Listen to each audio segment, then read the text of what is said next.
All right, we're gonna get started here. Hey, listen up. I'm so glad you're with us. For those of you guys watching this live, thank you for tuning in. And for those of you guys watching the recording later, I hope you get the most amount of effectiveness. Over the years, we've helped so many buyers, hundreds of buyers in the past, and we've learned a lot from that experience. Somebody along the way has told us, hey, wouldn't it be amazing if you put together a masterclass or a live webinar, maybe a pre-recorded webinar around what it takes to have massive success when buying a home? Because of the feedback we've gotten, whether our clients have worked with us or other agents, or even if it was just a previous time they purchased a home, is that had they been more prepared as to what the process looked like, the process actually would be much more enjoyable. So, my intention today is to walk you through the 5 key strategies in buying a home in today's dynamic market. It doesn't matter if you're buying a home in a competitive market, whether you're looking at a home with multiple offers, single offers, or if you're like a lot of our clients who are buying homes that are not even on the market at all. I'm going to give you all the strategies that you need to know right now, so that when it comes time to actually purchase a home, it is fun, it is enjoyable, and it is as stress-free as possible.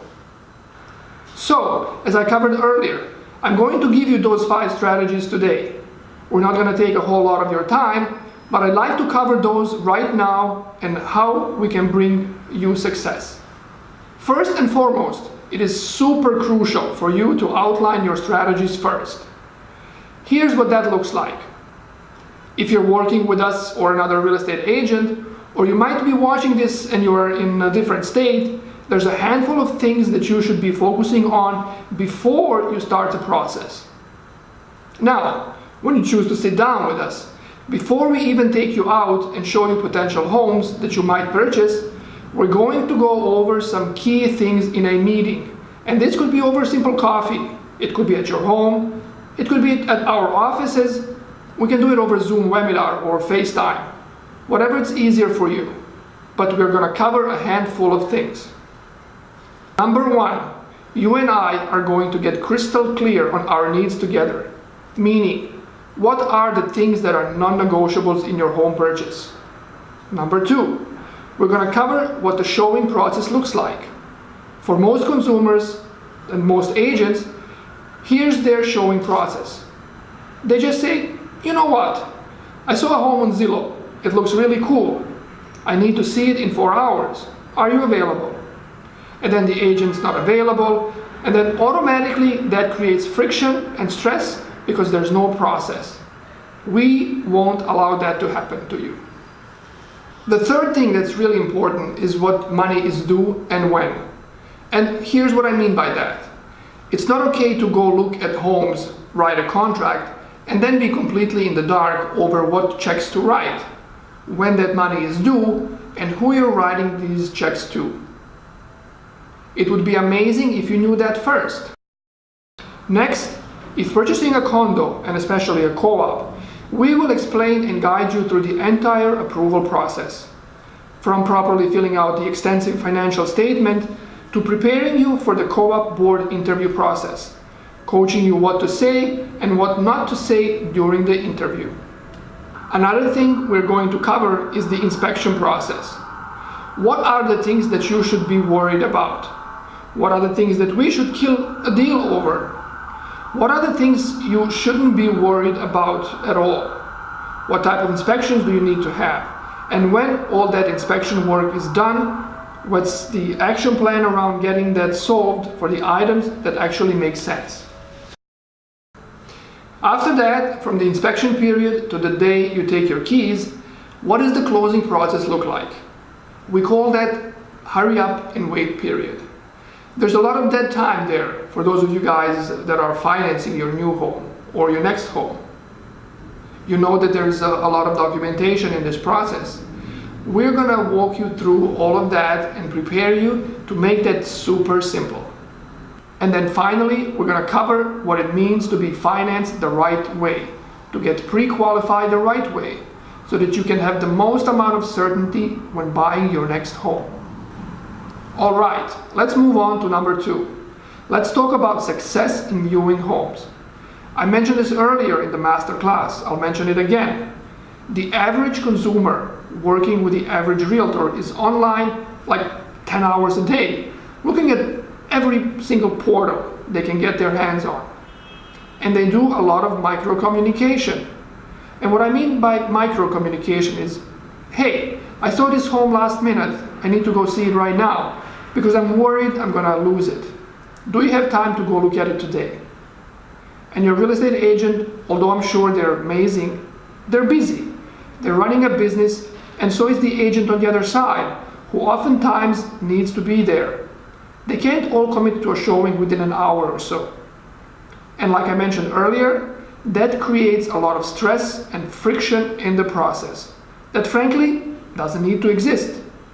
So I wrote down 3 things for this part. Who chooses the showings? And guys, this is really, really important. In my opinion, if you're working with a great real estate agent that knows the market, that has a ton of experience, that has a proven process and proven record to get you to the finish line, you are going to allow them to choose the showings for you. The reason why is because they know the market. And oftentimes, the more homes, the more apartments we see, the harder the process becomes. So, how does that look? Your real estate agent, hopefully it's us, we're going to choose the 4 to 5 best homes on the market based on the needs that we discovered during our buyer strategy session I went over in step 1. Once we find those, we're going to go through every single home, and if it doesn't work, we're going to schedule another appointment to keep that going. I wrote on the second part of this to keep every outing limited to 5 showings, and here is why we recommend that.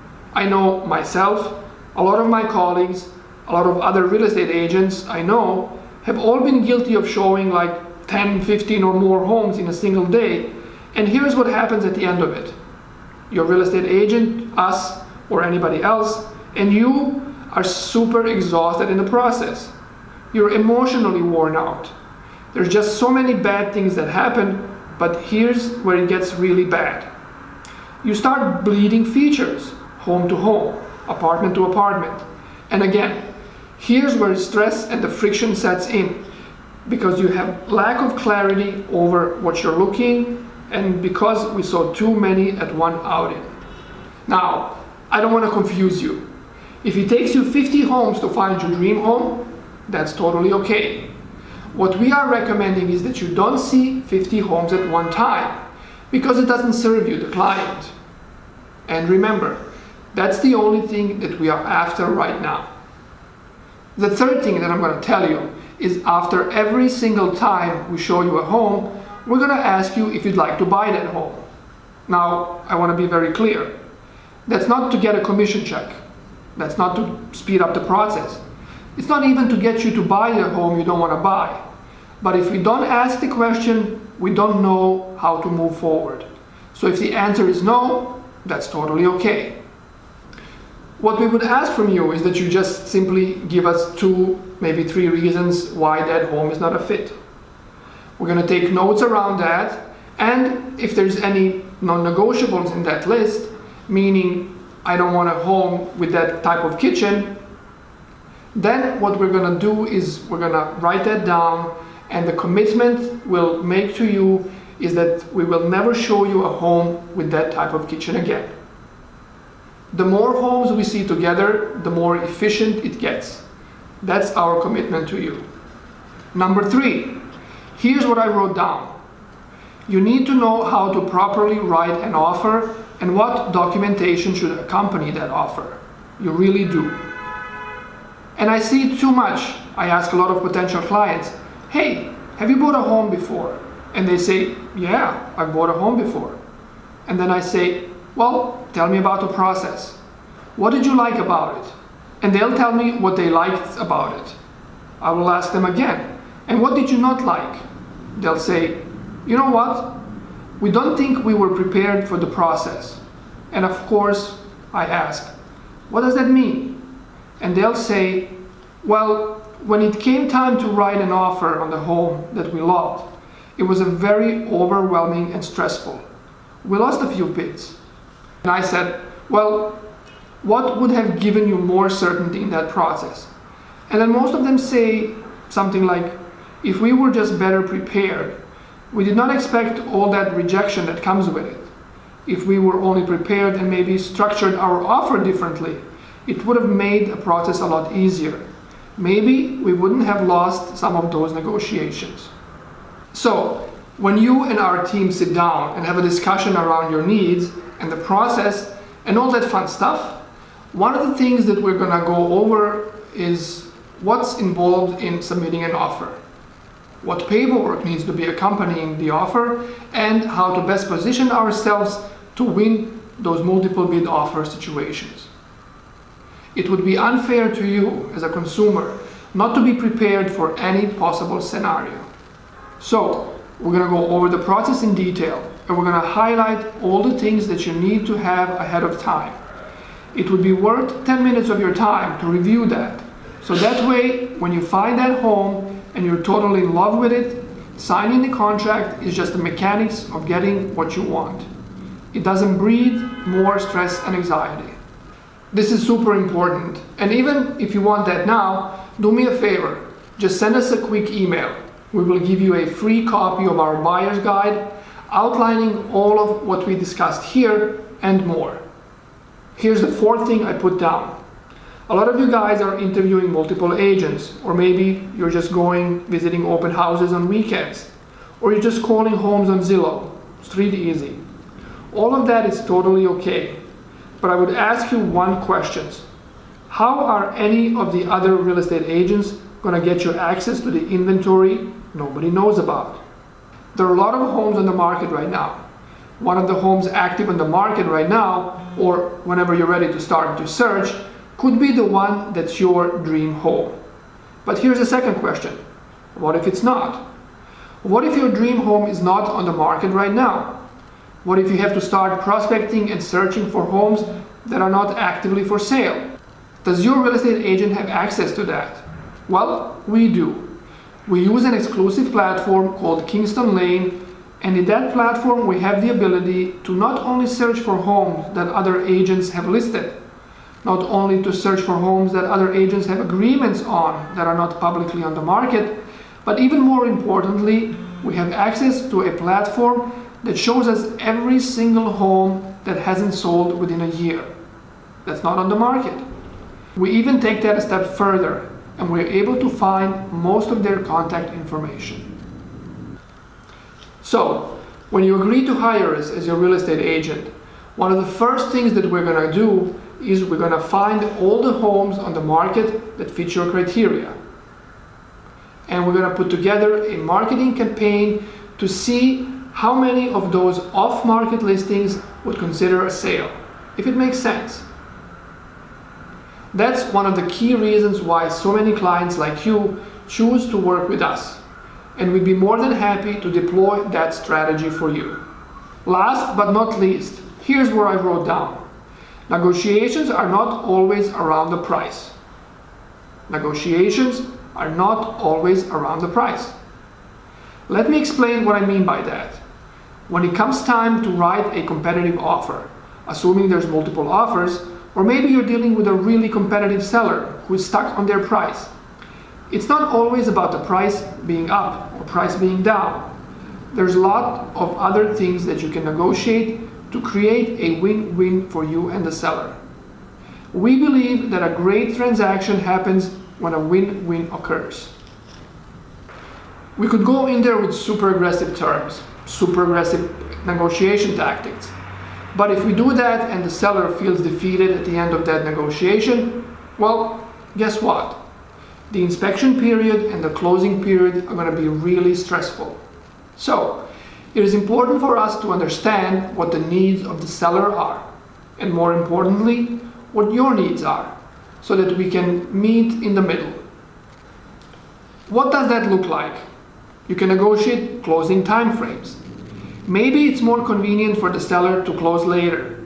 Maybe they're more motivated for a quicker close. If that's the case, they may be willing to take a discount on the price because of that. What about an all cash sale versus financing?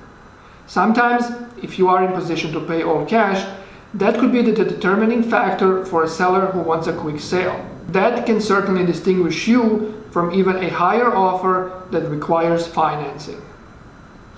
In an upward seller's market, when appraisals usually lag and are based on closed purchases from 6 months or even a year ago, appraised value may be well below the actual market value. Appraisal may come in that does not meet the price that you're paying. In this case, lenders will force you to pay the difference on that. If we can anticipate that and prepare you for it, and in our offer to the seller we include the language that we are prepared to pick up the difference, that will reassure the seller and remove any uncertainty around your offer. In rare instances, we've even waived the appraisal altogether when we did our homework and knew that the value would go up as long as the property was held on to for some time. All right, next thing is as-is condition sales. We're not huge fans of as-is condition sales, and what that means is you're agreeing to buy the home at the purchase contract and the current condition of it. Now, if something comes up in the inspection and you don't like it, there's always the way you can cancel a contract, but you are agreeing to not negotiate any repairs in the process. You're buying in an as-is condition. Again, that gives the seller a lot more certainty over how much money they're gonna net at the end of the day, and sometimes that may be enough for them to take a discount on the home. And then the last thing that I wrote down is a potential lease back to the owner. There are some risks around it, but when you work with the right agent, there's a lot of protection that can be put in the deal to make sure you are protected and that process goes as smooth as possible. I wanted to make this quick. If you follow those 5 key strategies, what I can tell you is buying a home in today's crazy market is going to get a lot easier. You can focus on what you actually love, and you can allow the real estate agent to do what we do obscenely well. If you guys have any questions, I ask you to do one of 2 things. Number 1, you can send us an email at any time. We are available all the time to handle your needs. But if you're ready for that strategy session, if you want to know what it's going to take to buy a home in this amazing, dynamic, crazy market, do me a favor. Do yourself a favor. Fill out the form below and we'll reach out immediately. Below this masterclass, there's a form. Just fill it out. Fill out your name, email, phone, and the best time for us to reach out. However, if you'd like to have that meeting, like I mentioned earlier, we could do it over the phone, through Zoom webinar. You can come to our offices. We'd love to have coffee with you. Whatever is convenient. We can come out to your home even. It's totally up to you. I'm so glad you were able to participate in this Buyer's Masterclass, and thank you.